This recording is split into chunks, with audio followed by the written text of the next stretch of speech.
I like that. I like that.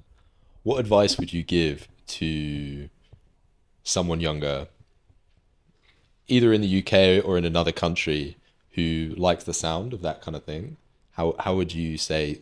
How would you advise them to take massive action around creating that kind of culture, friendship culture in their life?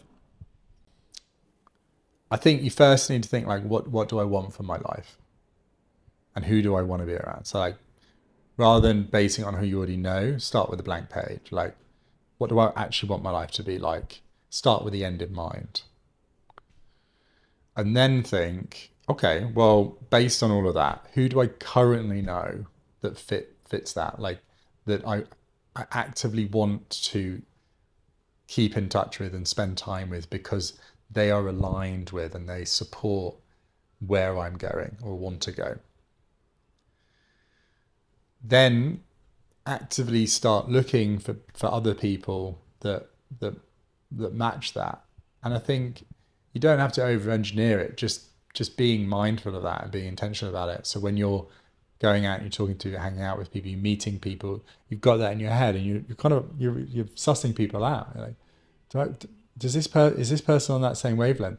One of the easiest ways is to talk about your ideal life and where you're going, where you want to be. And are they resonating with, oh my God, that's so good, that's so true. So for example, one of my good friends, Dan, I met him at a property meetup. And most people I meet at property meetups, I'm just like, I just don't connect with. Um, but I met Dan and immediately we connected. I was talking about, where I was going and what I was trying to do. And he was like, yeah, I'm doing the same thing. And da, da, da, da. I was like, awesome. This guy's on the same wavelength to me. This guy's on the same path. And off the back of that, we ended up doing business together and we're still very good friends now. So I think it's just having those types of conversations and being mindful of it. And then I guess the last thing is some kind of like meetup or community of people that are typically doing that kind of thing. I mean, I did it through personal development because if you go to any kind of personal development event or workshop or whatever, you've got people who are choosing to spend their time bettering themselves. So it typically goes hand in hand. Cool, that makes sense. And then to completely flip this, um, what in your view are potentially some of the negative things that can come in the personal development area, or challenges that you've got to watch out for if you're going into that space? I mean, probably the biggest one is the whole scammy side of it. It's a real shame. And it's always been there, but it's gotten so much worse in the last, you know, 10, 15 years, which is a real shame because I think what happened is a lot of people came to space because they wanted to do good and they're passionate about personal development and they wanted to impart knowledge. But then obviously to make money from that space, you need to sell yourself and you need to sell what you're providing. So you need to learn marketing and sales. I think over time, what's happened is people have gone, well, I need to focus on the sales and marketing because that's how I make the money. And then over time, it's just got worse and worse to the point where, like, well, actually, that's the only thing I need to focus on because that's the only thing that makes me money. Actually, the rest is just superficial. So there is definitely a higher incidence of these people trying to sell you these $10,000 courses online to YouTube, to workshops, free courses that you go and then there's a massive upsell, and it's such a shame because it's given the whole industry a really bad name. A lot, I'm very passionate about personal development, and I said again in UK culture, a lot of people are so anti it Yeah. for this same reason of, oh, you have to have a problem to do personal development. Like, that's weird. Like, I'm good on my own. It's a very British kind of tendency. And that's fine. Not everyone has to do it if you're not into it. But I think a lot of people switch off from it just because they have the perception of it or other people's perception of them if they were to do something like that. Same as if you were to do therapy or coaching or something. And then on top of that, you've got this whole, so people have heard people being scammed or they've been scammed themselves or they've experienced this and gone, oh, this whole industry is terrible. But there's so much amazing value. So one of the first things, that really impressed me, I mean, there's lots of personal development stuff I did, but Tony Robbins, for example, and he is a controversial character. A lot of people don't like him. He's loud, he's intense, he's quite forceful. He's not for everyone. And I'm not saying everyone should do it, but I mean, my life would not be like it was today if I hadn't gone and done some of the Tony Robbins stuff. I went and did some of his seminars at the UPW, Unleash the Power Within, which was his main like entry thing. I did Date with Destiny, which is the more kind of high level one out in America. I did Life Mastery, Wealth Mastery, and I mean they were profound. They had a lasting impact on me.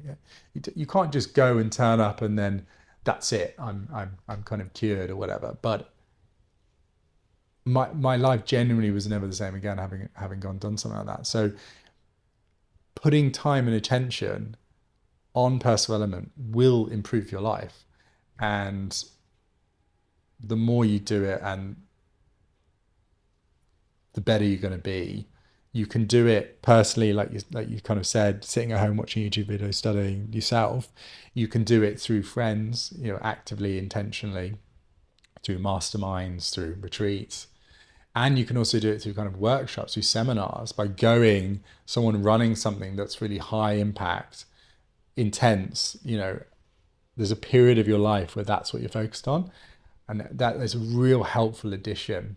Just like almost going to a Buddhist retreat really helps, because for that period of time, that is all you are focused on, and you can start to really go deep on, what do I want for my life? What are the challenges? What's getting in the way?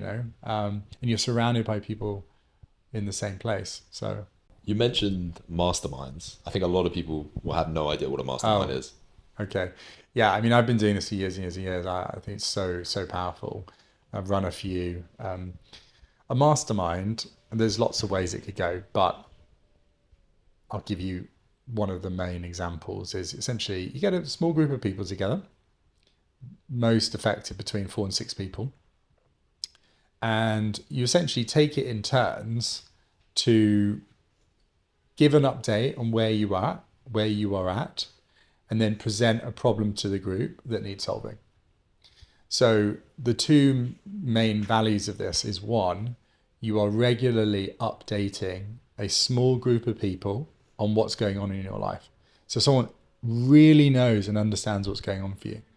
A lot of people, most people don't do this with people. Most people don't really, outside of their partner, they don't really know, even with friends. So it's this intentionality, like, yeah, this is what's going on, and everyone's like supporting on where you're at and where you're going and your challenges. And then in addition, you bring a challenge, and it could be small, it could be massive, it could be, I won't give into examples, but it doesn't really matter what the problem is. It's just whatever feels right for them at the time. You raise it and you say, hey, this is my problem. And then you spend a little time within the group brainstorming how to solve that problem. And at the very least, you are just externalizing that problem, and they're supporting you on getting clear on what the solution is and making sure you follow through on that. But often actually getting these external perspectives from people you respect, triangulating from these other people, it's a massive impact, because you think, oh geez, yeah, I never thought about that. And it helps you, get to a solution much quicker and more effectively. Do you have an example maybe from the past few years of something that you brought to a mastermind, and then someone's either supportive or contrasting input that they gave you? I mean, from really, really small examples, like I'm feeling unproductive at work. I'm struggling to get up early in the morning, to I have an addiction and I've not told anyone else. I have this really serious health problem that I've not told anyone because I'm embarrassed by it and I have shame around it. Some really, really vulnerable things that, again, I've got goosebumps just remembering, because often people have these things that are going on in their lives and they're just trying to solve it themselves. They're not telling anyone because they have shame, they've got embarrassment, they feel vulnerable around it, and they're ignoring it. And it takes being in something like this and then knowing that these people have got your back, you trust them, it's a safe space, and them saying, "Come on, what's really going on?" And then you kind of think, "Oh, okay, I've got to say this." And then it's so powerful, and I've done it with things in my life, and I've experienced other people, telling me things. So yeah, addictions, relationship stuff, libido stuff, like, really serious health stuff, like really big stuff that, like, you know, um, makes me sad thinking about it now, as I remember them. Yeah, makes sense. And you mentioned oftentimes when someone has these things going on in their life, the person that they speak to about it is their partner. And now, often, it makes a lot of sense to share things with your partner. But sometimes it's a lot of pressure for one person's partner to be so many different things, or even possibly provide so many different inputs. So I imagine that's a nice like balancing counterweight to a person's life to have, that connection or a similar connection with other people. Yeah, 100%. It takes the pressure off the relationship. What if you're not in a relationship? Inevitably you're going to present it in a certain way because they're your partner, right? And they'll have their own stuff going on. What if they are not equipped to deal with that thing? What if it triggers them? What if something's getting where you actually telling them, but also is just one thing less that you're having to bring to the relationship. You can focus on actually just having an awesome relationship.